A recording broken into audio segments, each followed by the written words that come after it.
LinkedIn presents. I'm Rufus Griscom, and this is The Next Big Idea. Today, how to stop wasting your talent and start making a difference.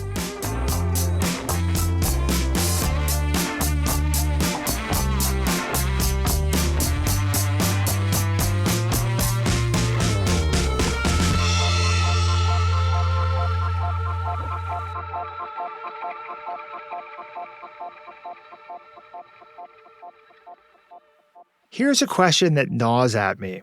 Maybe you too. Am I doing enough to help solve the world's problems? I recycle. I tip relatively well. I sometimes help neighbors with luggage when they're struggling on the stairs.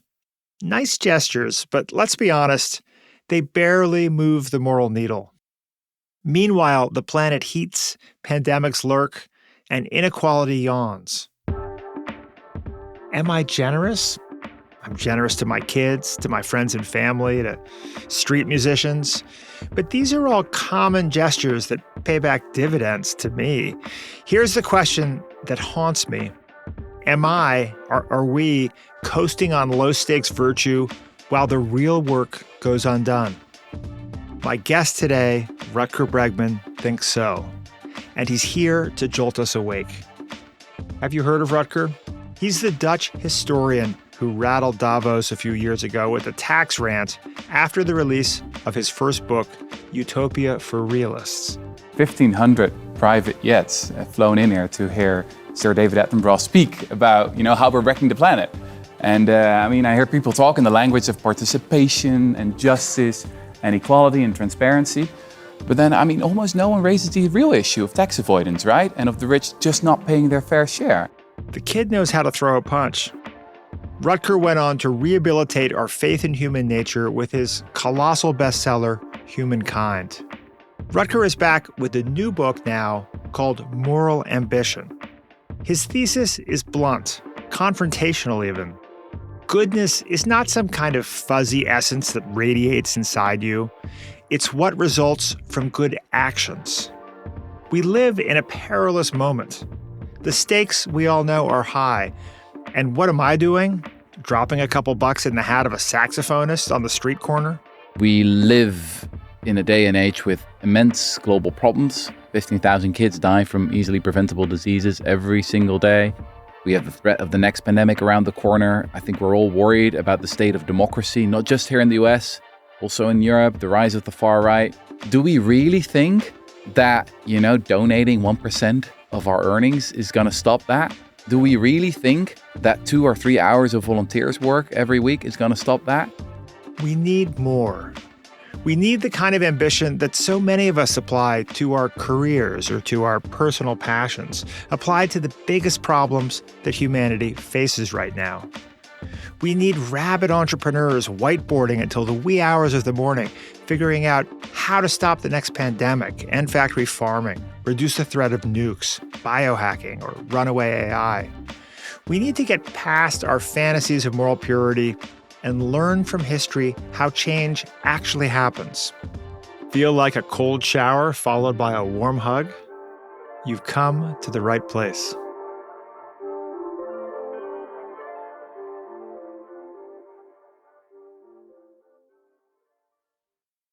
From LinkedIn News, I'm Leah Smart, host of Everyday Better, an award-winning podcast dedicated to personal development. Join me every week for captivating stories and research to find more fulfillment in your work and personal life. Listen to Everyday Better on the LinkedIn Podcast Network, Apple Podcasts, or wherever you get your podcasts.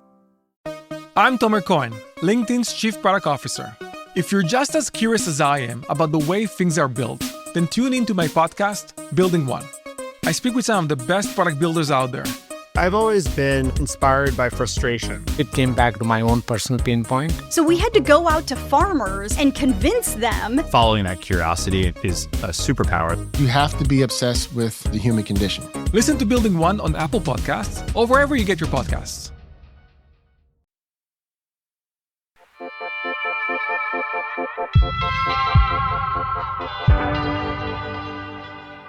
Rutger Bregman, welcome back to The Next Big Idea. Thanks for having me. Good to see you. Rutger, your new book, moral ambition is provocative to say the least. Yeah. Even the subtitle packs a punch: How to Stop Wasting Your Talent and Start Making a Difference. When you look around, do you see a lot of people who are wasting their talent? Absolutely. And it's not just me seeing that. It's scientists seeing it as well. And it's people themselves feeling it in their own lives. So in the book, I quote one study done by 2 Dutch economists a couple of years ago. And they asked this very simple question to people. What do you think about your job?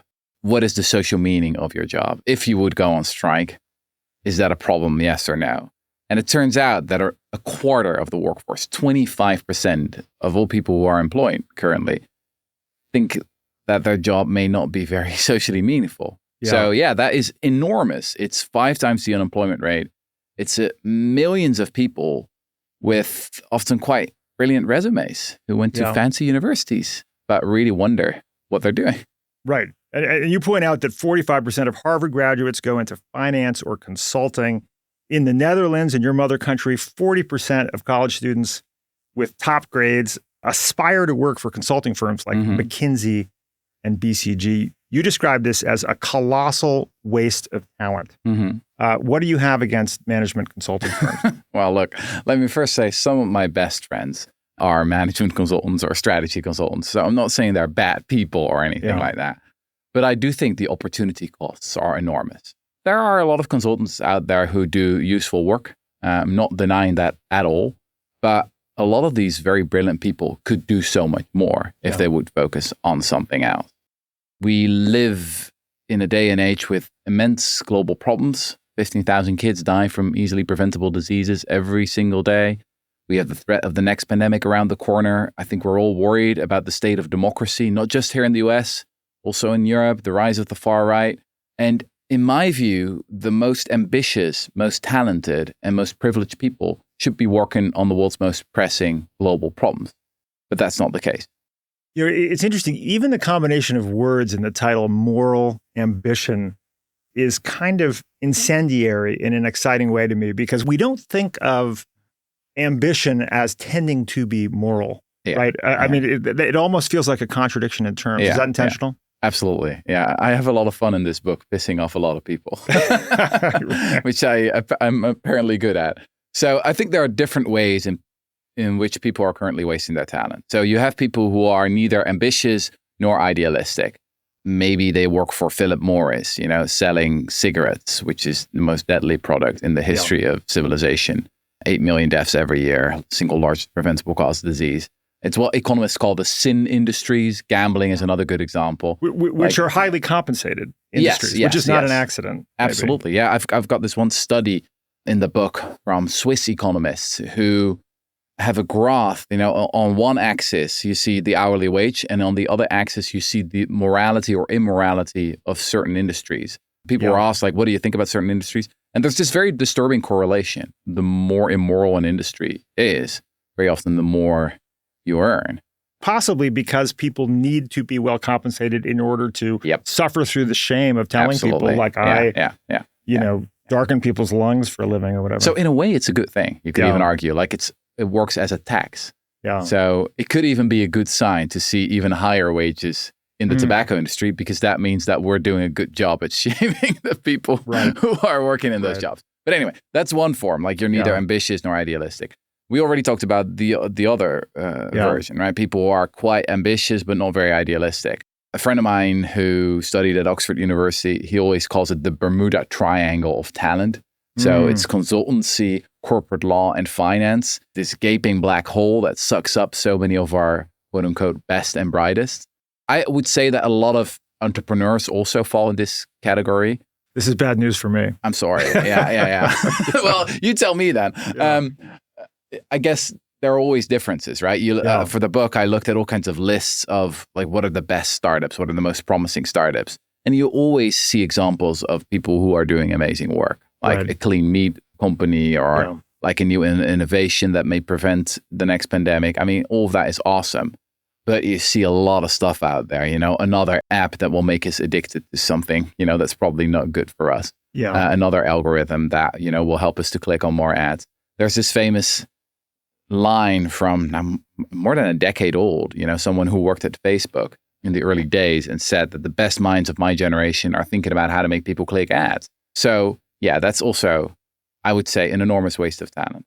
But then the third category is people who are quite idealistic, but not very ambitious. And that's really my bubble. So, I come from the political left. A lot of my friends are progressives. And we like to say things like, small is beautiful. Yeah. And less is more. Yeah. But for this book, I've really dived deep into the research. And it turns out that actually more is more. Right. So if you really want to make a big difference in the fight against some of these huge global problems, you got to learn how to count. Right. And you say in response to small is beautiful, it's as if saying achieving little is somehow a virtue. Yeah. That you also criticize think global, act local. Yeah. That it's an absence of ambition. Well, another example of this is the environmental movement, where you see this recurring obsession with your own environmental footprint. So you have all these modern commandments today. Don't eat meat, don't fly, don't have kids, don't use plastic straws. Yeah. But the problem is, if you do everything right, if you reduced your environmental footprint to pretty much zero, and you might as well not have existed. Yeah. So to me, this is like a death cult with a garbage bin or a recycling bin, right? And you turn yourself into a compost heap or something. For me, it's quite clear that in the fight against climate change, we need to be looking for the scalable solutions that totally transform the way we live and work, and not just have impact on our own little lives, but on millions of people. I was fascinated by a study you cite by economist Benjamin Lockwood showing, trying to assess the positive or negative impact that people in different professions have to the extent to which it exceeds or is negative in relation to their compensation. And they concluded that a corporate lawyer does $30,000 of damage to society each year, a commercial banker more than $100,000.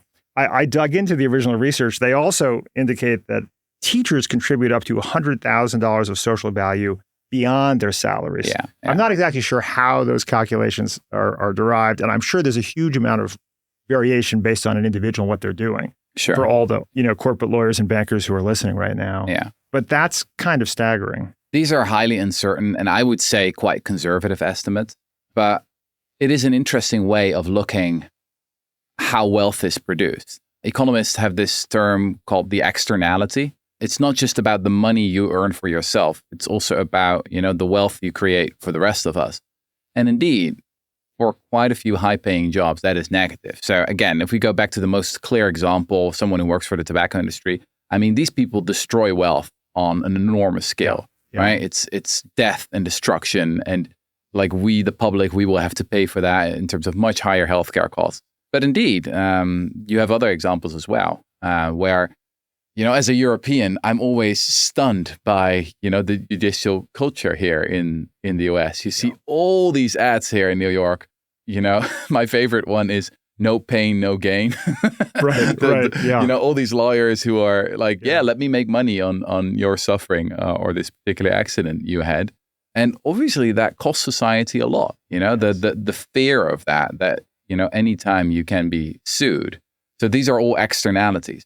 I would say that this is actually limited compared to the opportunity cost. So that's another term that economists have. And that's all about what you could have done if you would have chosen another career path. If we go back to these Harvard kids, 45% of them ending up in consultancy or finance, just think about how much better the world could have been by now if in the last 20 to 30 years, that number would have been 5%, and most of them would have ended up working on some of these big challenges that I just talked about, curing malaria, fighting tuberculosis. Yeah. There's so much work to do. Yeah. And there are very talented people who could get a lot done. There's certainly ethical people in those professions. Friends, I'm thinking now, my father was a corporate lawyer, but a very kind of ethical, thoughtful man who took on clients that didn't pay him. And, so there's some people who would say, hey, what we need is for everyone to bring their morality to their work. Yeah. But on the other hand, one can make the case that we simply have too many management consultants and bankers, and we have too few people who are ambitiously applying their talents to solving the world's problems. And there's an opportunity. The opportunity to do so is therefore disproportionately large. Yeah. Right. Can I be a bit blunt again? Please. So what you just suggested, we tried that it doesn't work, in my view. Yeah. So we have all kinds of initiatives that are about looking for the moral minimum. Things like ESG, the slogan, doing good by doing well. Yeah. It's always the idea is that you will apply a thin layer of corporate responsibility over a problematic business model. And it's just not good enough. And it's also, in my view, not morally serious. Yeah. If you look at some of these enormous challenges, like I'm pretty terrified right now what's happening in this country, where you see a very real threat of democratic backsliding. Yeah. Do we really think that, donating 1% of our earnings is going to stop that? Do we really think that 2 or 3 hours of volunteers work every week is going to stop that? Like, come on. So moral ambition is not about looking for the moral minimum. It's about looking for the moral maximum, which should be a quite natural thing for entrepreneurial people. Like if you're building a business, are you always looking for like, oh, what's the bare minimum I can do? Of course not. Yeah. You're dreaming big, right? You're like, what's the next big step? And that's the kind of mentality we need in the fight against some of these great problems. You have a passage, Rutger, in the opening pages that I believe is directed specifically at me. You write, you may be thinking, I have kids, I have a mortgage, I'm happy to recycle and eat tofu now and then, but a fundamental transformation, no thanks. You say, in that case, this book may not be for you. Once you have a Labradoodle, a set of cheese knives, or a robot mower, there's generally no going back. Now, I only have 2 of those 3 things. Okay. I don't yet have the Labradoodle, but I have the other 2, so maybe I'm okay. And I like to think I'm making incremental steps towards greater moral ambition. But compared with many of the extraordinary people described in your book, which we'll get to, I think I'm probably too comfortable and soft. I feel the provocation in a healthy way. I will also note, though, that you call yourself out, right? I mean, you've said that you became fed up with yourself to some degree, right? And this arose partly out of, I think this book arose partly out of a response to your decades of scholarly work and writing and the response to your last book, Humankind. You want to speak a little bit about maybe your own moral shortcomings? Sure. Well, let me start with that passage you just quoted, because like in an earlier version of the book, I had this line saying, if you're past the age of 30, it's probably too late. Right. Like it's in your teens and your 20s. That's when you make the fundamental life choices. Right. And my publisher made me remove that passage because apparently it's not good for book sales. I got to say, I also don't believe in that anymore. Right. And honestly, I think I'm an example myself. So I'm 37. Indeed, I was already past the age of 30 when I had this feeling of, being a pretty good example of wasting my talent. I spent a decade in what I like to call the awareness business. Right. You write articles, you write books, you're featured in the Next Big Idea book club. Yes. You provide your opinions while you stand on the sideline. And what happened is that, indeed, I had published Humankind, a book I'm still quite proud of, but I did have this nagging feeling that some readers were interpreting it in perhaps the wrong way. So can you share the thesis of Humankind? Which, sure. By the way, was an official selection of the Next Big Idea Club. Yeah.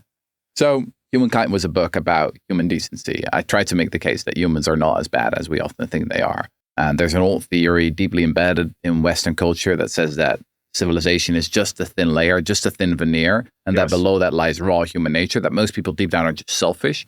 And I think that's wrong. And there's a lot of evidence that shows that that is wrong. So the book is basically a synthesis of what's been happening in anthropology, psychology, sociology, history, you name it, in the last couple of decades. And I'm not saying that people are angels or saints or anything like that, but I do think we can be justified in being more hopeful about who we are. But then there's also a risk of being a bit too hopeful. So at some point, I saw some people reading the book Humankind on a beautiful white beach in Bali or, a nice tropical island saying, oh, this is a lovely book. My faith in humanity is restored. And you know what? I've decided to stop following the news. I'm not going to bother anymore. I love my life. And everyone read this book. And I was like, oh no, I've created a monster. What have I done? This is what not have I done? Yeah. What we want right now. We want people to be super engaged and to contribute as much as they can in making this world a wildly better place. So if Humankind was a warm hug, then this book is a cold shower, a cold, refreshing shower, hopefully. And I appreciate that your provocations are bipartisan. you say people on the right are inclined to say that suffering results from not taking initiative. But meanwhile, people on the left tend to blame problems on institutions and corporations. And both can be excuses for not taking responsibility for what we can do individually to try to solve the world's problem. Yeah. The quote that I come back to again and again and again in this book is the quote from Margaret Mead. Never doubt that small groups of thoughtful, committed citizens can change the world. In fact, it's the only thing that ever has. I love that. And there is so much happening in that quote. First off, it starts with small groups of thoughtful, committed citizens. So yes, individuals can make a massive difference.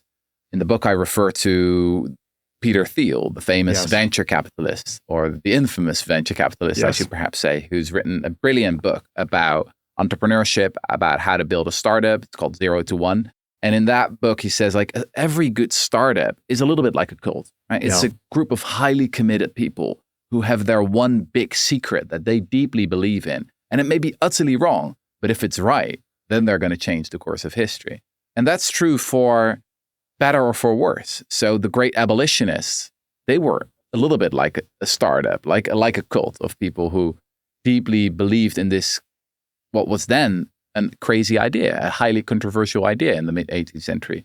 But it's also true for some of the worst criminals in history, like the group around Vladimir Lenin. I spent quite some time studying the Bolshevik Revolution, and it almost reminds you of a crazy Silicon Valley startup of people who have this one crazy, very wrong idea. But they were willing to fight for it. So the second line of the Margaret Mead quote is perhaps the most important one, where she says, in fact, it's the only thing that ever has. Yes. Which is a really uncomfortable message for most of us. Yeah. She's basically saying there that most people do not change the world. Most people are herd animals. Most people just live their lives the way it is expected of them. And this is not just true for middle-class people. It's really true for everyone. So, for example, I've met quite a few rich people in my life, and most rich people are incredibly predictable, very boring. They just do what you would expect from them. They climb a very conventional ladder of success, and then they buy exactly the kind of things that you would expect. Like they buy a car, and then they buy another car, and then they buy a boat. Like it's very, very boring. Yeah. And no historian would ever want to write about such boring people. But then obviously... and you found this line of criticism, you've said, to be effective, right? That if you're trying to make a wealthy investment banker uncomfortable or reevaluate their path, that just saying like, oh, you should be saving the world doesn't impact them. But if you say actually, your path is boring. Yes, that hurts them very much. This is what I always say to my friends on the left. They're like, oh, you're such an immoral, greedy banker. And then the banker says, look, you're just jealous. You can't keep up. But if you say something like, oh, wow, you're so talented. You work at Goldman Sachs, right? Yeah. Well, okay. I suddenly remember an urgent appointment elsewhere. And that hurts them very much, right? Yeah. Because we're all scared to death of death, right? That's the most essential fact of life. Yes. We have 4,000 weeks on this planet. A career lasts for around 2,000 work weeks. What we do with this precious time on this beautiful earth, that's the most important philosophical, moral question that we have to answer. And no matter how rich you get, you can't buy yourself more time. Yeah. And so many privileged people are utterly, utterly wasting their time and living lives that aren't really worth remembering. And I love this insight that there are so few talented people who pursue radically morally ambitious careers or sets of objectives, that actually the opportunity to have an outsized impact is much larger from a supply and demand perspective than it is to go Goldman Sachs. Not to single out Goldman Sachs. But, no, that's what's so incredibly exciting about it. If you're one of those talented people and indeed you take on one of these great causes, the amount of good you can do is just... Take someone like Bill Gates, for example. I think he's a really good example of a morally ambitious entrepreneur and philanthropist. He's utterly changed the course of human history. The Gates Foundation has saved millions of lives.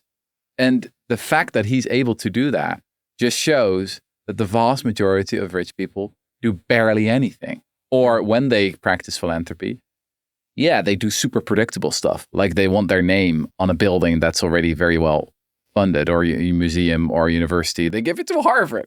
Right, It's just right. You Which give it already to has a hedge $50 fund billion masquerading endowment, yeah. as a university. Exactly. Well, and- it's a good thing though that you decided the book was relevant to people over 35, because I think Bill Gates. I'm not sure what you would have said about Bill Gates as a 35-year-old or whatever. But he started the Gates Foundation later.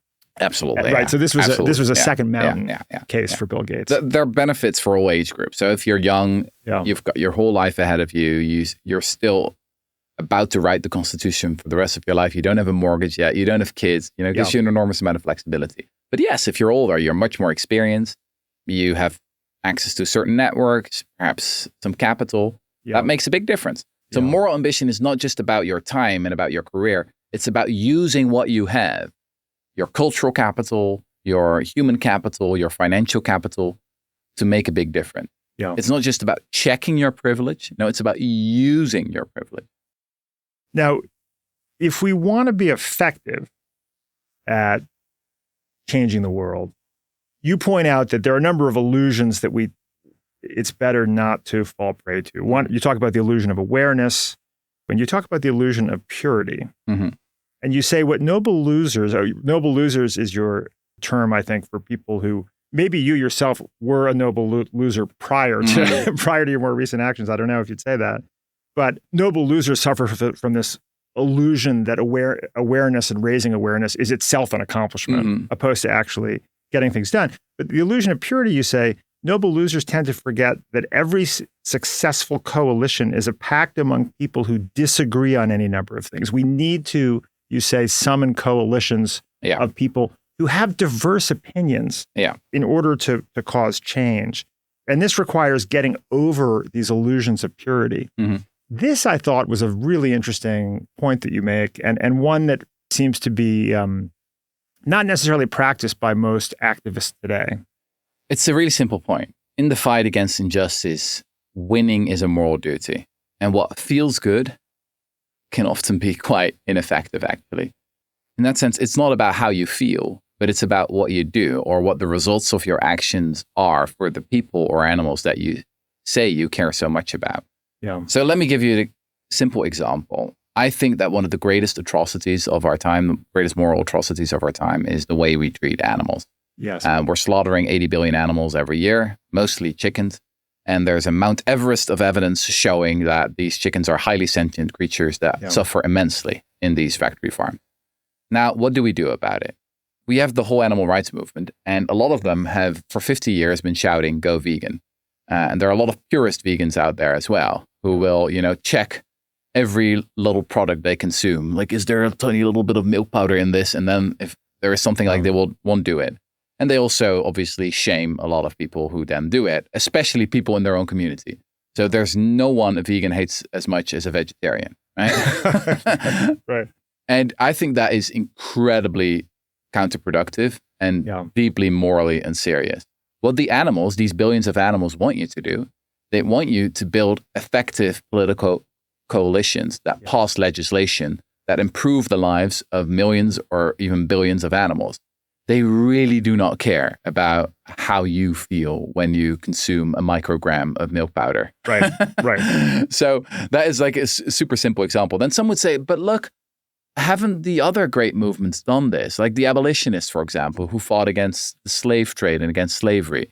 Surely they were very purist.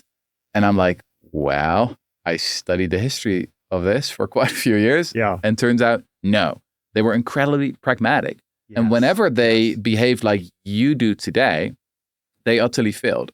So in the US, for example, you had the so-called free produce movement in the 1830s and the 1840s. These were abolitionists who refused to consume any product that was in any way associated with slavery or the slave trade. It was a total disaster because it turns out that pretty much every product was touched in some way by the slavery system. A much more effective boycott movement was actually happening in Britain earlier in the 1780s and the 1790s when they started boycotting the sugar in tea. Now, what was so brilliant about this? It was that it was actually a relatively minor ask from people. You just don't put some sugar in your tea? And that's doable, right? Just like buying an Impossible Burger is a doable ask. But obviously the marketing potential of this was enormous. Like the British, they love their tea, right? Right. And this was a great way to get political attention, to have politicians in Westminster talk about it when hundreds of thousands of people were refusing to put sugar in their tea. So anyway, I really think we can learn from history here. And one thing we learn is that this purist attitude is most often quite counterproductive. I love your example of Lee Garchez, who basically, as an animal rights activist, decided to befriend meat producers and was extremely effective. Do you want to share that? Yeah. So she's someone, as I do, who also deeply believes that animal suffering is one of the great causes of our time. And she had already spent a decade fighting for animal rights, traveling around the globe, but still feeling that she wasn't doing enough. Then she came back to the US and indeed realized that she needed to build a very unusual coalition with the people who were in some way the perpetrators in the system. Because she realized that many of the poultry farmers in the US are also the victims of this system. Most of them live under the poverty line. If they want to quit their jobs, they can, but then they will have to sell the land that has been in their family for a long time because they're so deep in debt to these huge multinational corporations that are squeezing the farmers just like they're squeezing the animals. And so she befriended one of them, a farmer named Craig Watt, and he agreed to let Leah and her colleagues film in some of these factory farms. Now, this was the first time in many years that footage came out of those farms and that the American public could see how their meat was being produced. It's a horrible dystopian world that these chickens grow in. Which is why she found that this meat producer was agreed to let her create this very powerful documentary. So they worked together on this production, made a video, sent it to the New York Times, went totally viral. And it was an example of some pretty effective coalition building that then became harder to deny, right? It's this, farmer who's more on the right wing side of the political spectrum and a more progressive animal activist. And then when that comes together, like people realize, hey, there's really something wrong here. These people agree on it. And it actually reminded me again of Attacks of the Abolitionists. I spend a lot of time in the book, as you know, studying the British abolitionists. Yes. Not because I inherently like the British, but because they were much more successful than the American abolitionists. Sadly, in this country, abolitionism was mostly a failure and quite unpopular. And as we all know, in the end, it took a civil war. Yes. But even just before the Civil War, Abraham Lincoln really did not want to be seen as an abolitionist. Yeah. I mean, that was worse than being called a vegan today. Right. But in Britain, it was very different. It became a huge movement. Hundreds of thousands of people participated in it. And one thing they did very effectively was something that psychologists call moral reframing. So the idea is that you have a certain thing you want to accomplish, like, for example, abolishing the slave trade, but you start finding different arguments in favor of it that resonate with a different kind of audience. So normally we would say, like, you abolish the slave trade because it's utterly immoral. Like, you can't treat people that way. Well, it turns out that in the 18th century, that wasn't super effective. Most people were like, look, this is just normal, natural, necessary. We've always done it this way, just like a lot of people talk about factory farming today. So what was necessary was a different kind of argument. What they discovered at some point was that 20% of all white sailors were dying during these slave voyages. So again, I'm talking about the perpetrators in the system here. And that turned out to be an incredibly effective argument. Right. The abolitionists could go to Westminster and say, like, it's our boys dying on these ships. Yeah. You got to regulate it, right? This is the worst death rate in all professions. And when William Pitt, the prime minister, heard about this, he was sold. He's like, okay, let's abolish the slave trade. To us today, this may seem very disturbing, but it's one other lesson from history. Usually the right things happen for the wrong reasons. Yeah. And a smart idealist, a smart activist makes use of that fact. Yeah.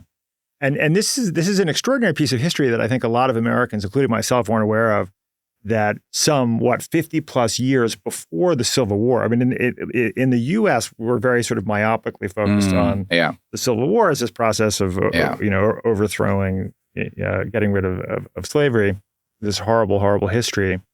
But it's extraordinary that the British managed to abolish the slave trade many, many decades earlier because of this kind of unlikely and ferocious collaboration between people who don't always agree with each other. Right? This is such a great detail.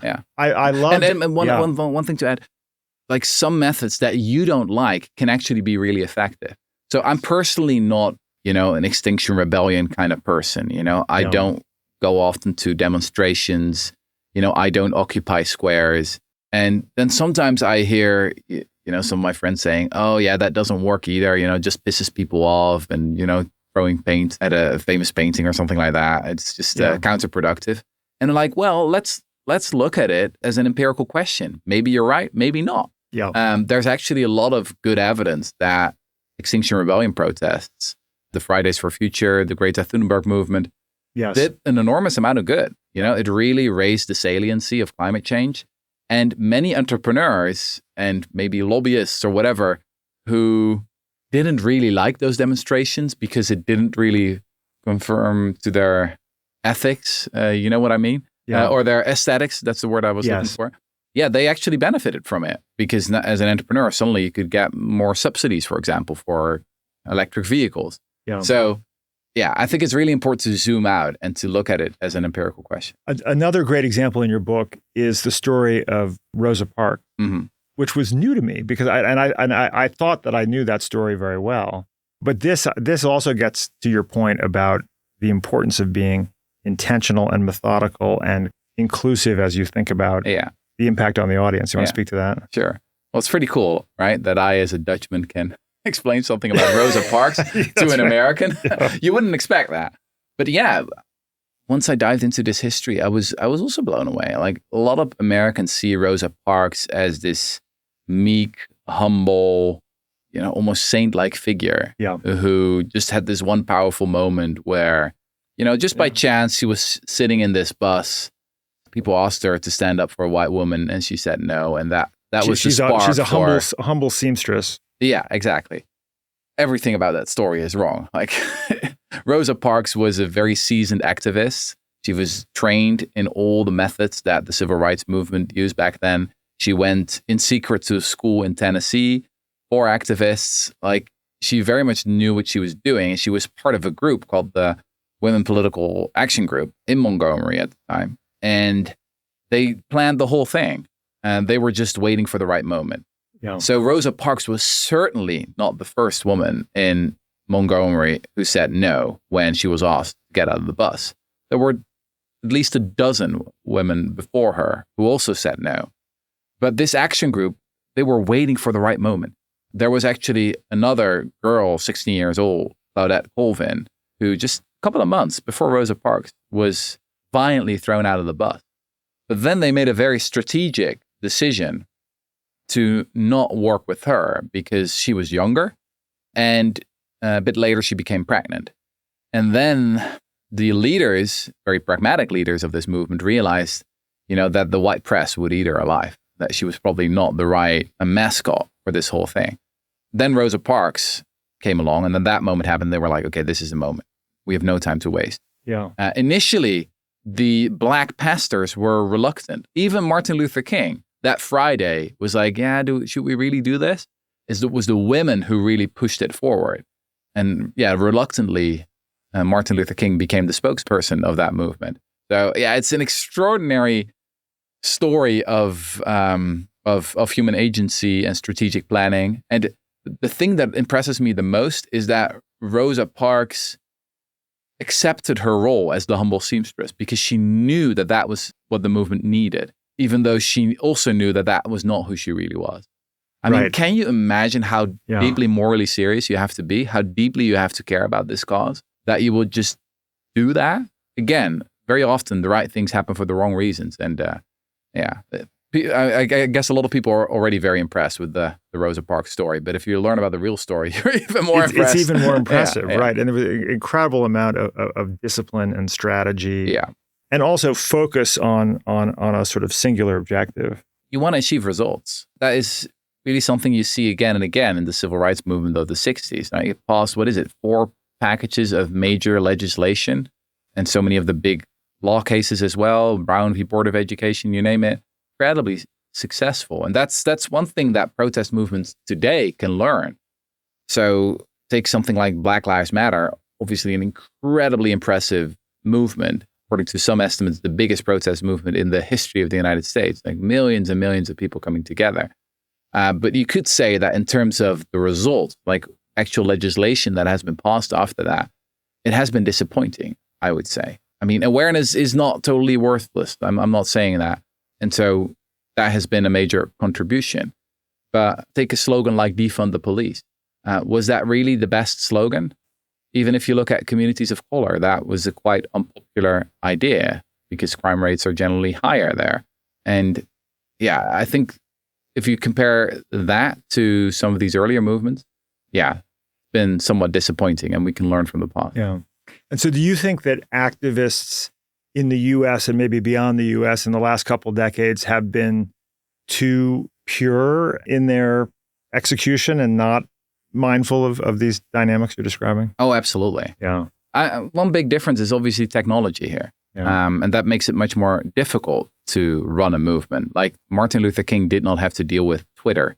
And that is just a very different world that we live in nowadays. But yes, I am worried about the threat of these very purist online social justice warriors who seem to care more about their own moral purity than about actually achieving results. And as you say, I consider them the noble losers of our time. We lost the elections again, but at least we were on the right side of history. Right. You can say that today about things like trans rights or Palestine. Like a lot of people said we shouldn't vote for Kamala Harris because of trans rights, because of Palestine. Like, well, are trans people doing better in this country now? Again, I see a lack of moral seriousness there.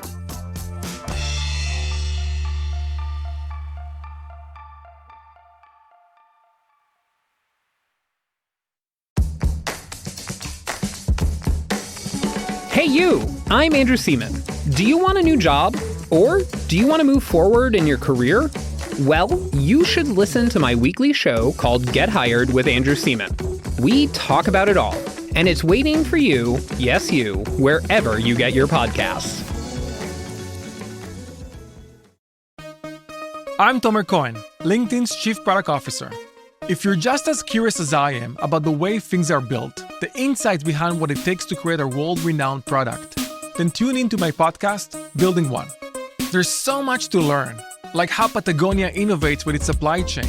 We had to go out to farmers and convince them. It was really damn hard. Or the way Adobe thinks about the first interaction somebody has with Photoshop. I was always so fascinated by how people navigate and find their way. Ever wanted to know how Nike builds emotion into the Jordan brand? You have to be obsessed with the current state of the human condition. And it doesn't stop there.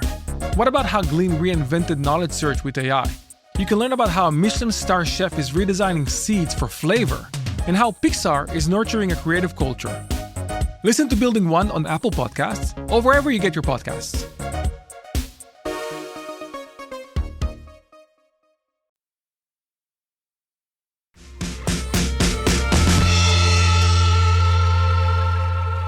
For those who are looking for ways to be morally ambitious, there's a question of what cause to support. Mm-hmm. And you say that we should look for causes that are sizable, solvable, and sorely overlooked. Yeah. Why those criteria? The challenge is to look as an entrepreneur, to think like an entrepreneur.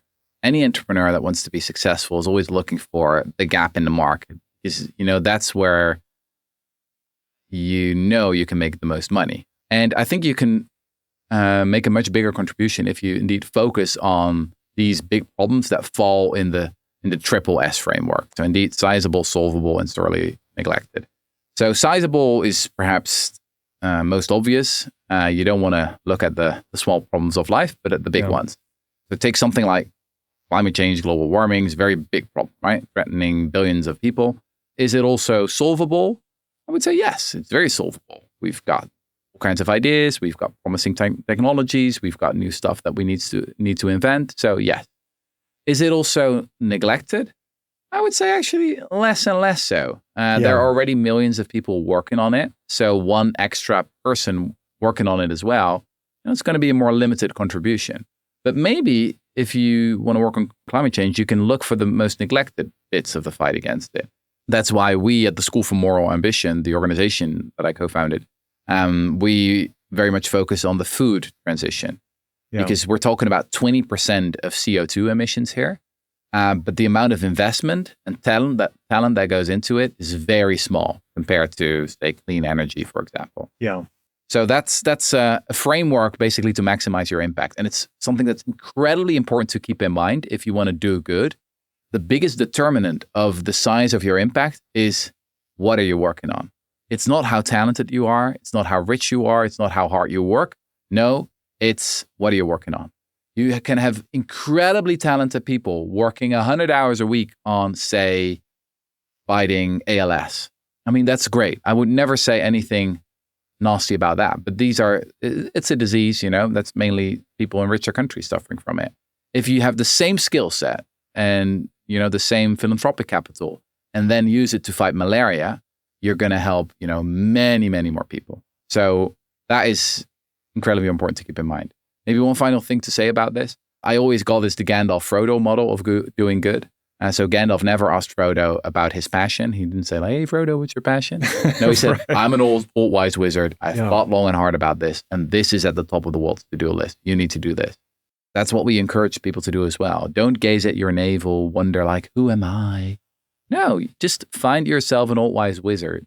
Go out into the world and ask, here I am. What can I do? How can I maximize my contribution? That's moral ambition. Taking a step back, you talk about expanding our circles of empathy over time. Mm-hmm.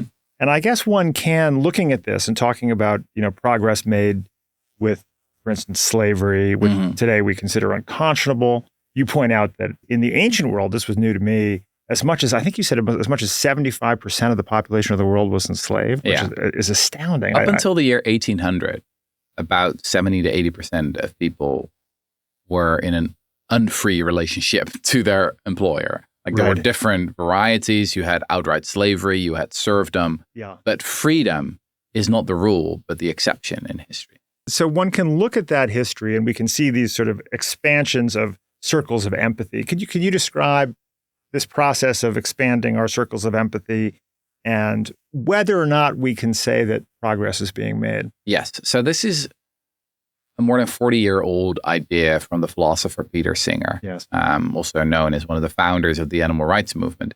And he made the simple point that over the course of human history, we seem to have expanded our moral circle from the tribe, of nomadic hunter-gatherers, to the cities that we moved on, to the nation states, to the big religions that we became a part of. And he sees this as one of the main drivers of moral progress. With, the Universal Declaration of Human Rights just after the Second World War as one of our great achievements, the recognition that we humans all have inherent dignity.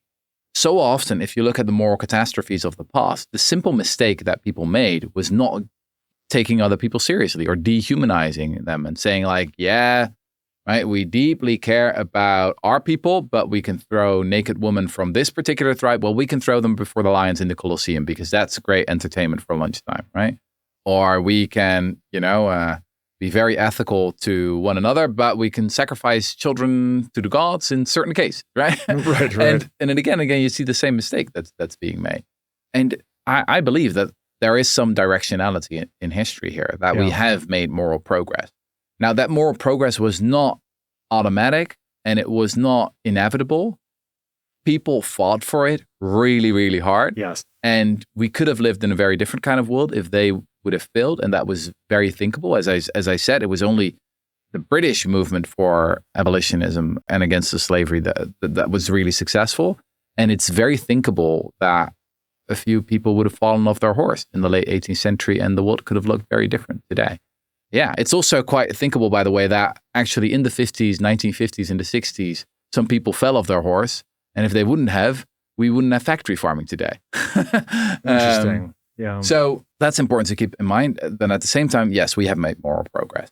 It's not a coincidence to me that many of the first abolitionists then later became suffragettes fighting for the women's right to vote. Yes. Because once you start expanding the moral circle, then why stop?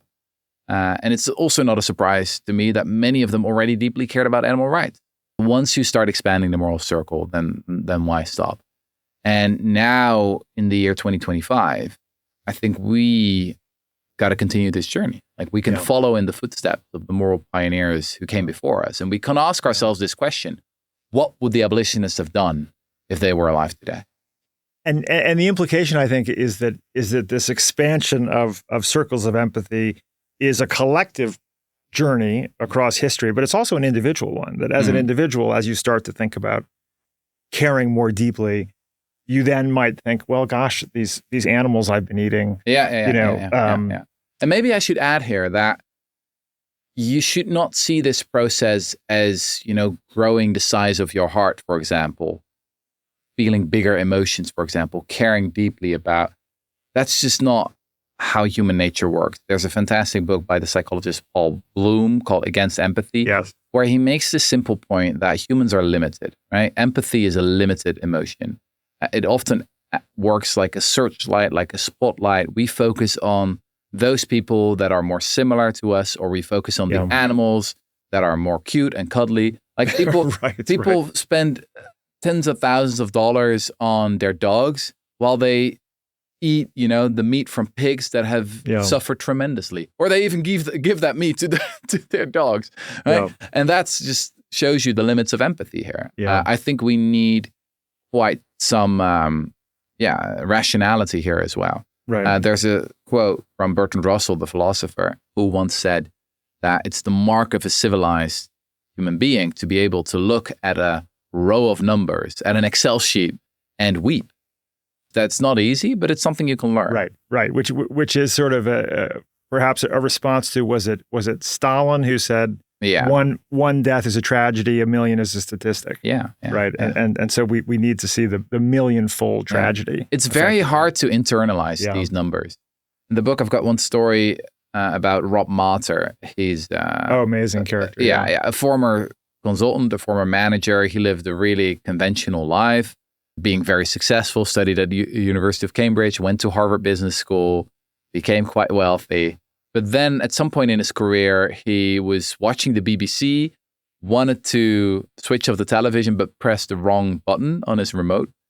And then suddenly the channel switched to a documentary about a little girl named Terry who had suffered terrible burn wounds in a terrible accident. And he was so moved by this documentary. It's still on YouTube. You can't watch it without crying. And he was like, I got to do something. Right? He felt an enormous amount of empathy for this one little girl. So he started this huge swim-a-thon. He encouraged hundreds of people to swim the distance of the channel, from the 32 kilometers. The UK to France, to raise money for Terry. It was super successful. They raised hundreds of thousands of pounds. So Terry was set for the rest of her life. She didn't have to worry about money anymore.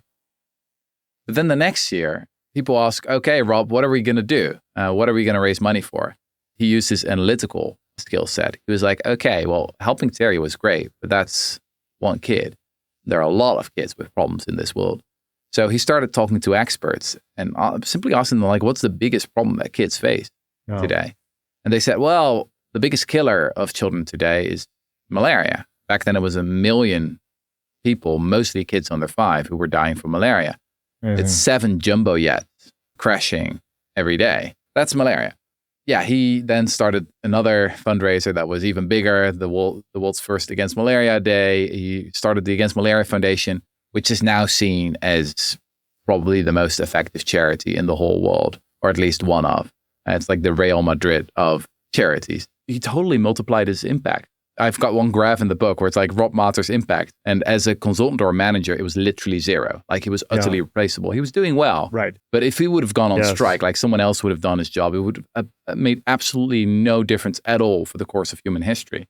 Then when he did the fundraiser for Terry, like he increased his impact hugely, right? Yeah. It made a huge difference for this one little girl. But then the third step, that's the biggest step of all.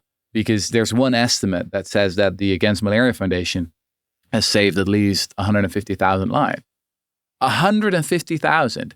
Yeah. And then in the book, I have this one graph where I just have like all these. It goes on for pages, right? Yeah. Several pages. Yeah. Precisely because of this difficulty we have grokking these larger numbers, which is Yeah. why your 7 jumbo jets of children crashing every single day is necessary as a thought experiment for us to wrap our heads around what the impact is of malaria. And then sometimes people say that it's like insensitive to talk about the numbers, or it's not empathetic. I'm like, it's actually super compassionate to care about the numbers.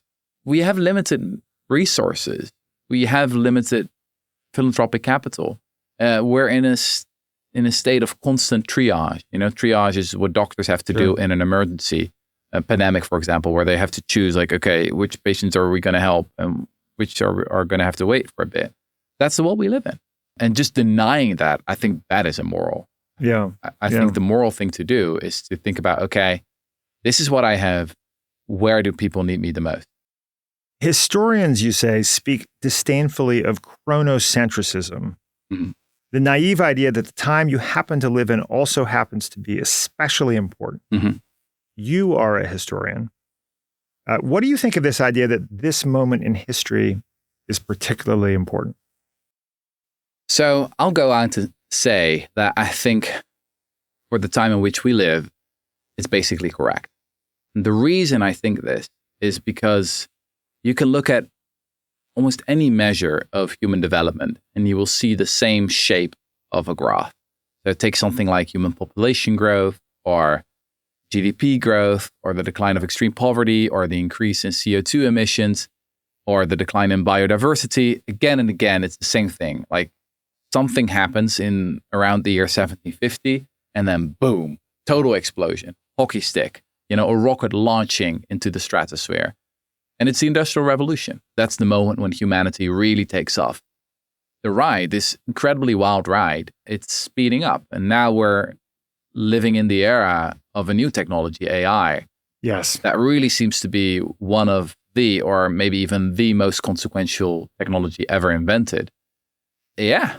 It's like we're watching a movie or we're even participating in a movie.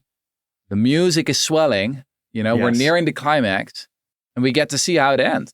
And it could end very well. We could break through, colonize the Milky Way, build some kind of post-AI utopia, figure out the meaning of life. Or it could totally crash. Or we could build some kind of horrific surveillance authoritarian system that will be a shadow of what human life could or should really be. So that's what I believe is happening right now. It's as Will McCaskill has said, who was on the show, that this is like the drunk driving adolescence of our species. If we're lucky, we survive it and we have a beautiful, untold hundreds of thousands of years of human existence. But it's a perilous moment. It's a time when we need people who are morally ambitious, which I think is one of the reasons you wrote this book, right? Yeah. It's a clarion call. Yeah. Even more so than in the 16th century or the 7th century. Now is the time when history is so flexible, right? Yeah. This is the moment to stand up, to wake up, especially if you have a certain measure of privilege. And I define that broadly. Yeah. So if you live in a country like the US with a median wage, you're already part of the richest 3, maybe 2% of the world population. I think that everyone listening to this podcast is incredibly privileged by historical standards. Just the fact that you have the time to listen to this whole conversation already says a lot about the enormous amount of privilege and power you have. And you can join one of those small groups of thoughtful, committed citizens that wants to steer the oil tanker and make sure that we end up in a completely different place. Especially if you're very strategic about the cause you're working on. If you don't start with gazing at your navel, wondering like, oh, what's my passion? Yeah. But if you just listen to the Gandalf, focus on the most important pressing thing.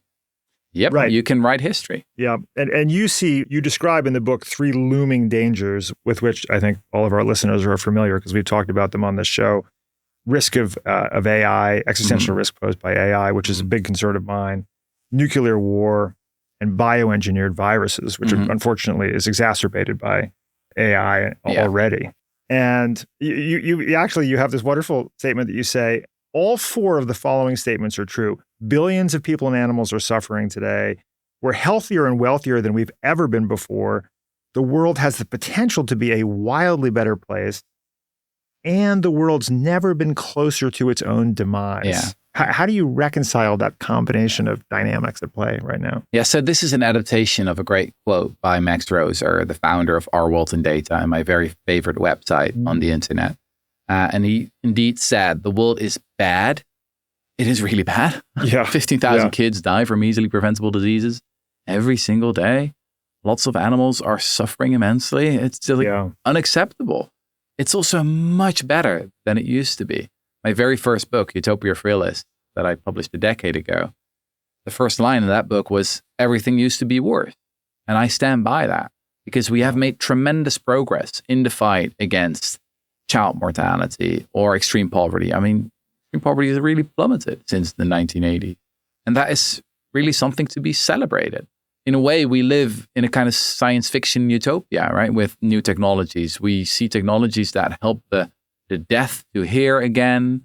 We are deciphering the oldest languages. We're listening to wills and how they speak. It's like we're living in an age of marvels. Yeah. So the world is much better. But then the third statement is also true. We could do so much better. It's so unacceptable compared to the talent we have, the means we have, the resources we have at our disposal, how little we do.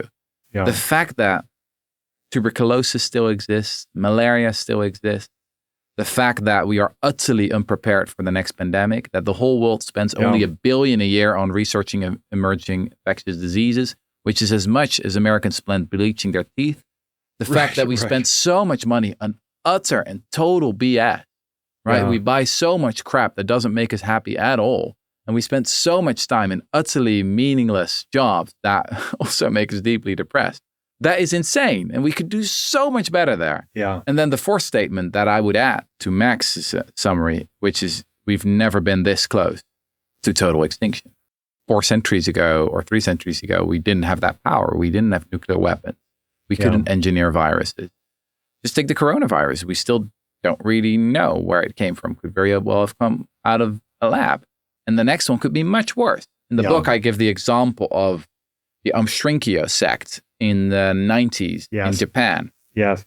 It's really deeply troubling, horrifying story of a sect of some of the smartest young people in Japan at the time who had a lot of money at their disposal. I think the total value of their assets was about $1 billion at the time. Wow. Huge sect of many thousand members. And at some point, some of their most radical members started to believe that they needed to start killing as many people as possible because the apocalypse was coming and everyone they would kill today would go on to heaven. So what they did is at the foot of Mount Fuji, they started building this lab that started producing sarin gas. And they produced huge quantities of it, really battlefield quantities. Now, what's the good thing about this gas is it's not like a bioweapon. It doesn't spread on its own. They did one infamous terror attack with it in 1995 in the subway in Tokyo. Yeah, and I remember, about, 25 people died, and that was horrific, but that was it.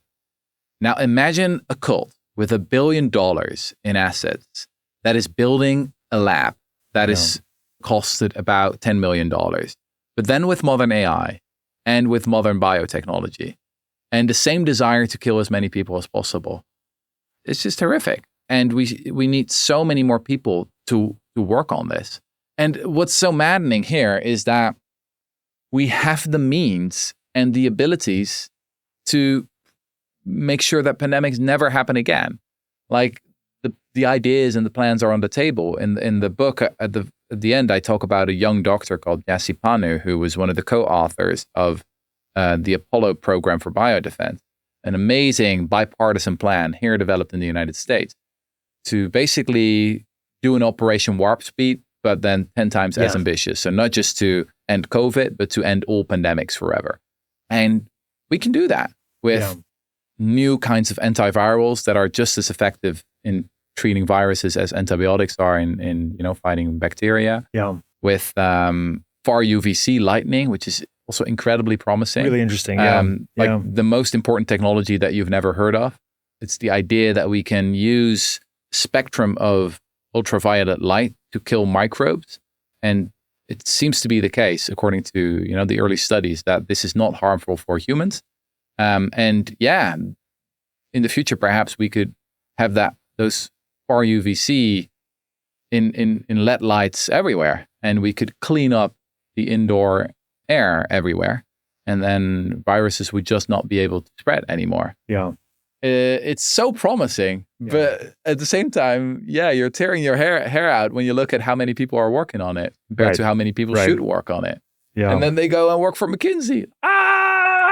right, exactly. No, you're calling all bright young people who and summoning them to find their moral ambition to address these issues. To many listeners, a lot of your message overlaps with the effective altruists, and you've said that you admire the fierce moral ambition of effective altruists, but I don't think you see yourself as directly aligned with the EA movement. What's your position? My book is a study of all kinds of movements that I admire. As I said, I spent a lot of time looking at the abolitionists, suffragettes, the animal rights movement, and also these effective altruists. And there are things that I really love about them. Indeed, their moral seriousness, their willingness to practice what they preach. And there are things I don't like about them all that much, or at least are not for me. So what doesn't resonate with me is the emphasis on guilt, perhaps, that I see amongst some effective altruists. You have the famous thought experiment from Peter Singer, who said, imagine a little child drowning in a shallow pond. Would you save that child if you walk past it? Obviously you would.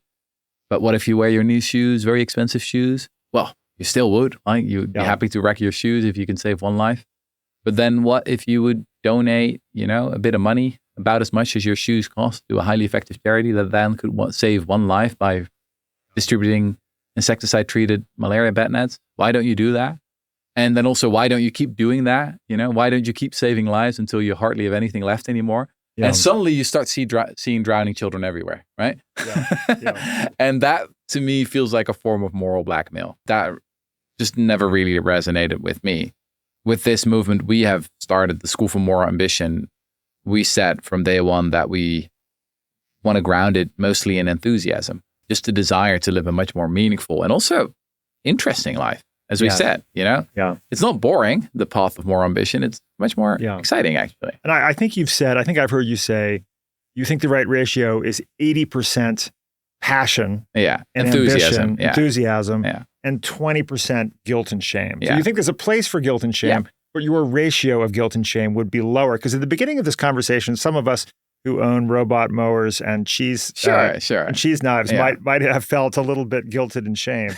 And some of our listeners, perhaps. There's but a I think reason. in the end, right, you see the balances. You really want to inspire people to apply their talents in positive ways.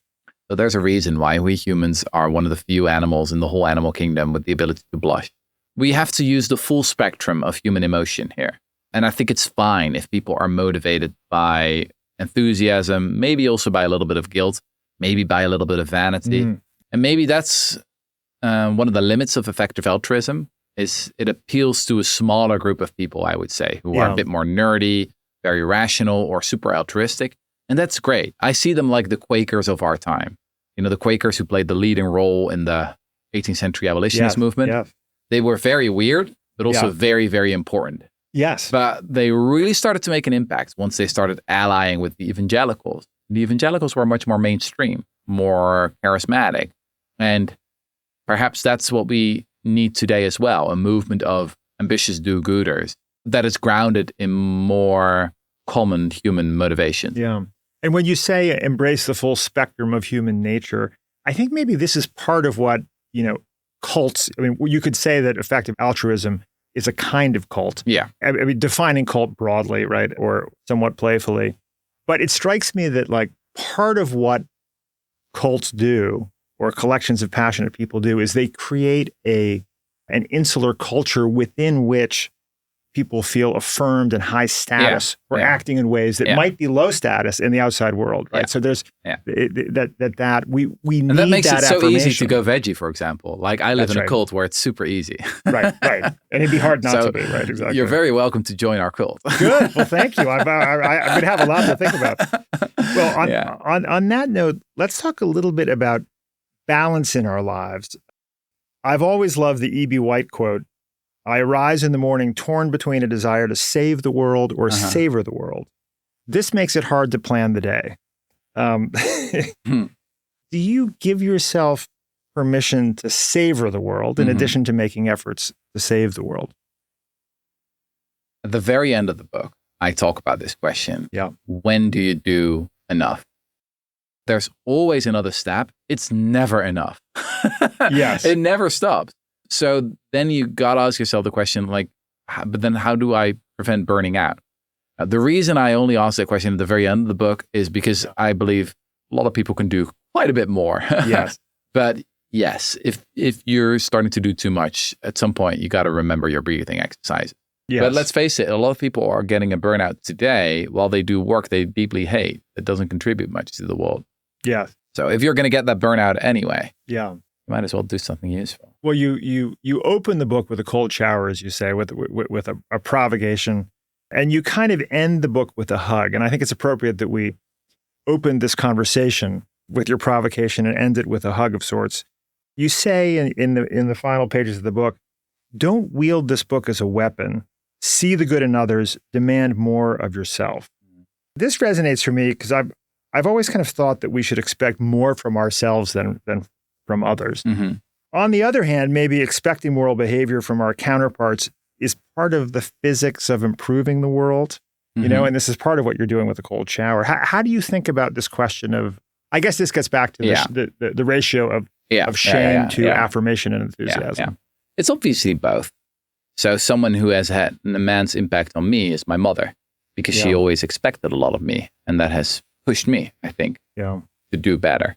I mean, a couple of weeks ago, she was once again arrested as an Extinction Rebellion activist. So Really? As a 68-year-old woman. So yeah, it's that kind of person. And yeah, she's someone who can be quite critical of me. Also, you know, supports me and admires some of the work I do. But yeah, she's like, okay, Rutger, what's the next thing? Like, are you pushing yourself? Are you getting a bit too comfortable? Yeah. So I definitely see the power of that. At some point, though, just pointing at others can also become an excuse. And that's something I see a lot among my leftist friends who keep talking about, we need to change the system. There's something wrong with capitalism, the patriarchy, all these big words and long essays that seem to me, at some point, excuses not to do anything yourself. Yeah. And then we go back to the quote from Margaret Mead, small groups of thoughtful, committed citizens that change the world, that change the system. And you can be one of those people. For me, the most important line in the book is about what makes you a good person. I think a lot of us have the implicit assumption that good people do good things. And I think it's exactly the other way around. You do good things, and that makes you a good person. Yeah, it's a choice. The second chapter of the book is about resistance heroes during the Second World War. As a young boy, I was fascinated by this question. I was obsessed with the World War and with what happened with the Jews. And I always asked myself this question: what would I have done? Would I have had the moral courage, yes or no, to help persecuted Jews, to give them a hiding place, for example? As you probably know, most of my fellow countrymen at the time in the Netherlands didn't do so. We had the highest percentage of Jews taken away and murdered in gas chambers, around 80% of the Jewish population in the Netherlands. But there were exceptions. And after the war, researchers did hundreds of interviews with these resistance heroes to find out what made them different, like what made them tick. Were they very left-wing, right-wing? Were they super compassionate? Or were they entrepreneurial? Or were they professors? Or highly educated? Or not at all? And they just couldn't find anything. There's this big study called the Altruistic Personality Project. It's a very big book. And at the end of the book, you see all the statistical evidence. And again, the same words pop up, the same letters, NS, NS, which means non-significant, not statistically significant. It was basically a cross-section of the population. And then later, other researchers realized that it wasn't about the psychology of resistance. No, it was about the sociology of resistance. There was one factor that predicted very well whether people would join the resistance, yes or no. And this was the simple matter of being asked to join. Yeah. In 96% of all cases, people said, yes, I can do this. And then they started doing good things. It often started small with distributing illegal newspapers, for example, but then one thing led to the other. They joined this little cult. They were radicalized by others. And that's how you become a good person. It has very little to do with your genes, with the way you were raised as your parents, or blah, blah, blah. No, it's finding a little bubble like that, then inhaling it very deeply, and then just doing the work. I can't emphasize this enough. It really does not start with some kind of meditation session, again, delving very deep into your soul. It's not how it works. Just start doing the work, and you will see the work will transform you as a person. And your book is making the ask, right? Right. This is part of what people have to be asked.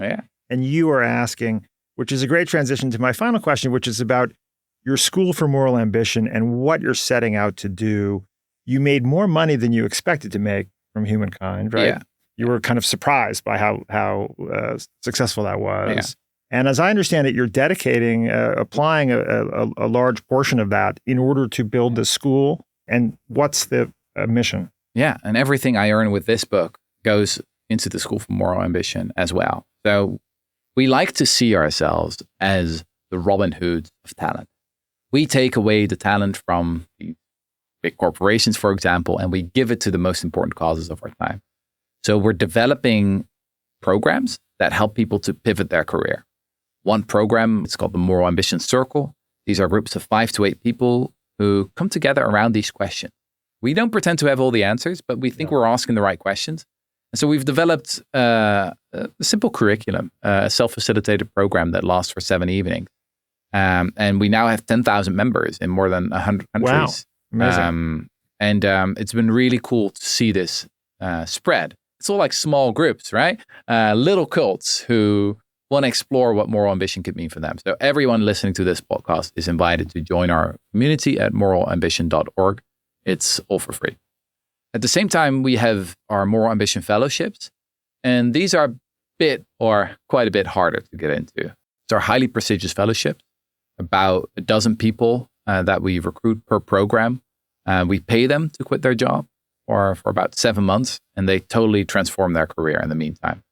We are their Gandalfs, so they don't decide for themselves what they will do, but we've done extensive research into the question, okay, what are some of the most pressing issues? And we've drafted a kind of mission statement for them.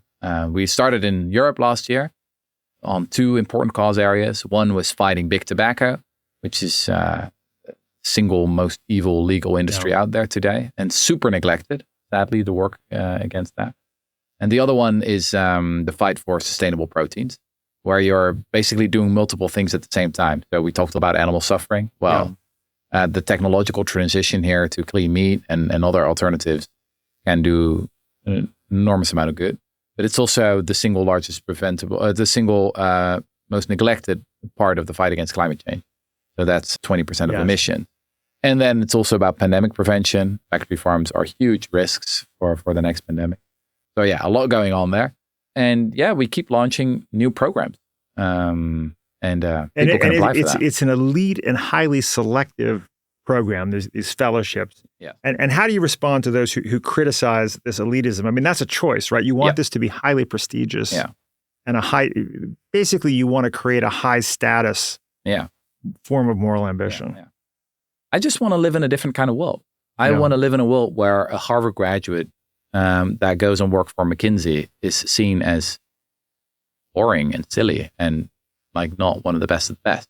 Like that should be like your C, D, E, or F option, right? But the very first option should be, getting into a super prestigious program that does an enormous amount of good. That's the world I want to live in. And that's the magnet we're building right now. Well, I'm so glad you are, Rutger. Thank you for this book, Moral Ambition, and for what you're doing with the School for Moral Ambition. I think it's amazing and it's such an inspiring book and conversation. Thanks for having me.